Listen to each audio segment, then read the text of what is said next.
É quase fácil de descobrir, basta andarmos quer de carro, quer a pé, entrar nos estabelecimentos comerciais para perceber que os nossos imigrantes estão de volta. E a minha primeira palavra era uma palavra aos nossos imigrantes, para lhes desejar boas-vindas, boas férias, porque eles são importantíssimos para o país e para a economia. Eles não trazem só vida e alegria para as nossas aldeias, trazem também um reforço da economia local, para além do reforço da economia nacional, que fazem com um aumento de 4, qualquer coisa por cento de remessas, 3,9 milhões, é muito dinheiro, é muito relevante. Mas apesar desse seu regresso, a segunda pergunta que eu queria fazer é: que país é que eles encontram? Qual é o estado da nação que eles encontram? Eles encontram seguramente um país pobre, abandonado, envelhecido, principalmente no interior. E é por isso que, um pouco para justificar esse desalento e esse desconforto de quem vem de países cujas economias estão fortes e estão a reagir bem ao pós-pandemia, encontra de facto um país adiado. E isso é quase inexplicável, porque se por um lado o Estado da Nação não é bom, apesar do seu Primeiro-Ministro dizer o contrário e agir como tal, todos nos lembramos que de forma irresponsável deixou o Conselho de Estado a meio para ir ver um jogo de futebol, quando no Conselho de Estado estão no fundo os melhores cidadãos, a elite da política e das pessoas que pensam Portugal, para pensar o Estado da Nação, para encontrar soluções, é isso não quando o Sr. Primeiro-Ministro prefere ver um jogo de futebol sem tirar nenhuma importância à nossa seleção feminina, a quem deseja as maiores felicidades. A verdade é que o Estado da Nação não está bom, mas a economia do país, ou seja, o orçamento de Estado, está melhor. As nossas finanças estão saudáveis. E é um facto, quando as finanças estão saudáveis, quando o orçamento de Estado está forte, é exatamente nessa altura que devíamos fazer reformas. Ora, o Partido Socialista e este Primeiro-Ministro, durante os anos que está no Governo, é completamente avesso a reformas, em reformar o país, talvez porque não se importe tanto em deixar um país melhor, mas manter-se no poder e alimentar a sua clientela. Mas devíamos exatamente aproveitar esta folga orçamental, esta boa saúde financeira das contas, para fazer reformas, para termos mais serviços públicos, ou pelo menos melhores serviços públicos, para termos mais apoio ao investimento, para termos mais apoio à inovação, para, por exemplo, baixarmos impostos que carregam as famílias, as empresas, para ajudar com alguns incentivos fiscais à aquisição de serviços ou até para investimentos, nomeadamente no interior. Nada disso está a acontecer.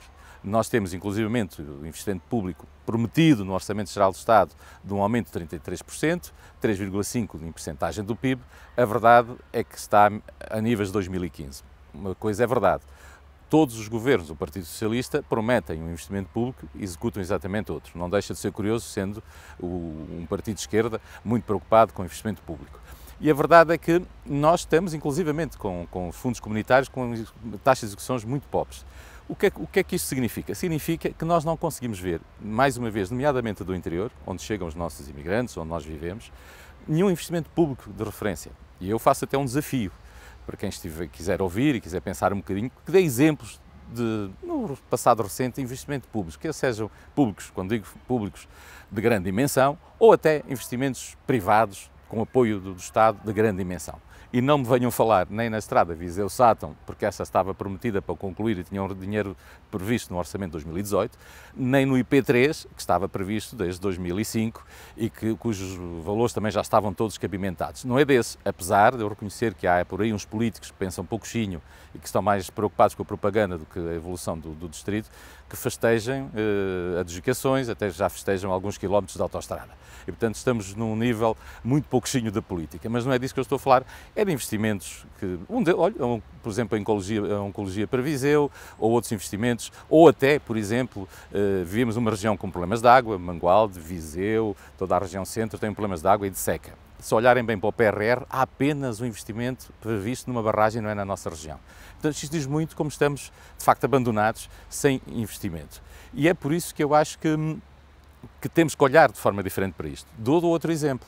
A nossa grande indústria, o nosso grande tesouro é a agroindústria e a agricultura, pois o rendimento dos agricultores baixou 11,4%. A nossa balança comercial degradou-se, estamos mais dependentes do exterior, importamos mais, exportamos cada vez menos. O apoio às intempéries é miserável, dizem os agricultores. Não chega para quase nada, deixamos os agricultores completamente ao abandono. O acesso à nova política agrícola comum está muito difícil, quase inexistente. E, portanto, a perspectiva de futuro, a perspectiva que os nossos imigrantes possam regressar e ver um país melhor é muito reduzida. E o que é que se pode fazer contra isto? Pode-se exigir dos deputados eleitos no nosso círculo, dos dirigentes partidários, das associações industriais e comerciais, da CCDRs, da CIMES, que façam um pouco mais, de próprios presidentes de Câmara, que façam um pouco mais. Não podem ser vistos apenas só como mordomos das festas. Agora, pelos vistos, haverão festas em todo lado.